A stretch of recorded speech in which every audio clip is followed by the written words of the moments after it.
بنود غراب بياخدوا عن 3 افراد كونجكتيف. انا عايز اقول لحضرتك قدام الناس كانوا اثنين، واخد بال حضرتك، والمفروض ان هو كان في شهر 3 في السفله. المدرسه هناك عاملينها على نفس الدوله. واخد بال حضرتك؟ الروضه اللي هي روضه مقدمه 4 مرات ما خرجش من جنبها تعمل مدرسه. الاستاذ محمد النجار ربنا عالي ووفقه وفصل القريه من الرضا ومن التراب. كانوا الاثنين واكلين القريه. لما اتفصلنا برضه ما فيش مدرسه كتير. ليه؟ دي قريه مش من ضمن الدوله، مش من ضمن شعب مصر.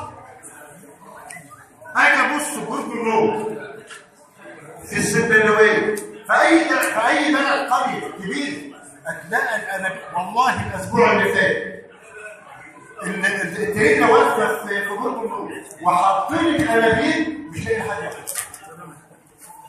واحنا نعمل مشاكل مع بتوع الانابيب وبتاع المجلس الوحده المحليه وبتاع المجلس. اتفضل يا بيه.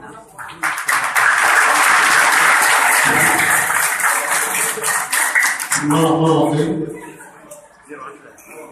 استاذ وائل بعد اذنك، على صفحه التواصل الاجتماعي عملنا مشكله العبوه. طبعا استغاثه قرايبها واهالينا في فرقه النقاط بالفور اتصلوا على الاستاذ وائل البحات، نشكره الاستاذ وائل البحات.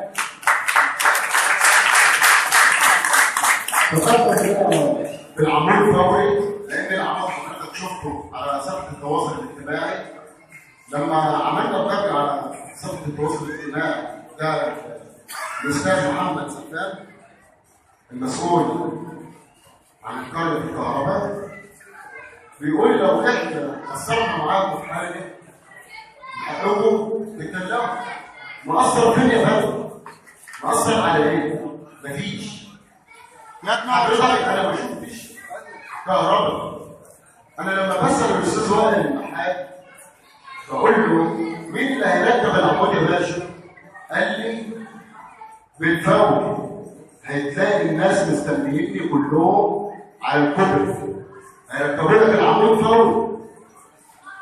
يا فندم لما يركبنا العمود فوري فين الناس؟ عندنا الاسلاك الكهرباء كلها جميعا كلها مهويين. عندنا اطفال هنروح فين الاطفال؟ لما عمود زي اللي حضرتك شفت السواق مهزله غير طبيعيه بصراحه يعني.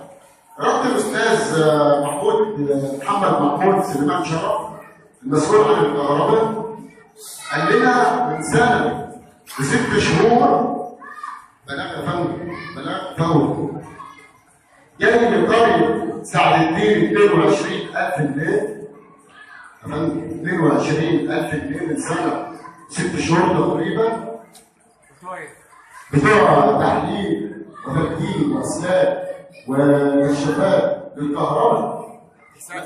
سعد الدين حركه 22 يا فندم، 22,000 جنيه على اسمه وهو اللي كاتب.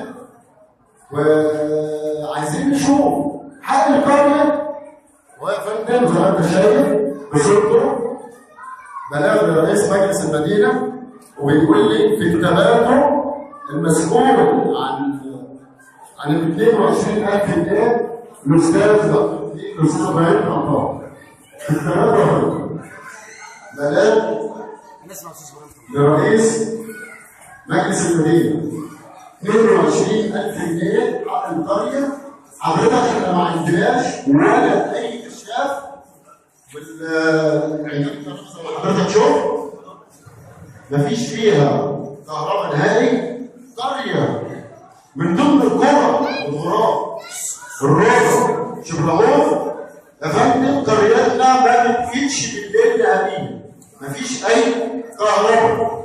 ازاي؟ لما احنا قريه لما نقول عزبه كل العزبه ماشي، انما دي قريه اسمها قريه زينا زي الروضه زي الغراب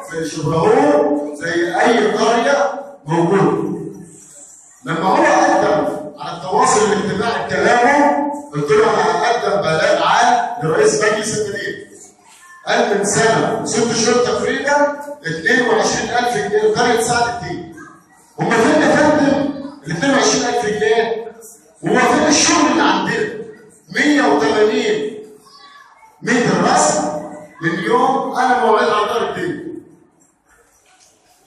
ويتفضل الاستاذ محمد السعيد اتكلمنا عن الكهرباء والمحول طبيعي مش بالمره. احنا قريه يا فندم، قريه لازم يكون لينا شكلنا.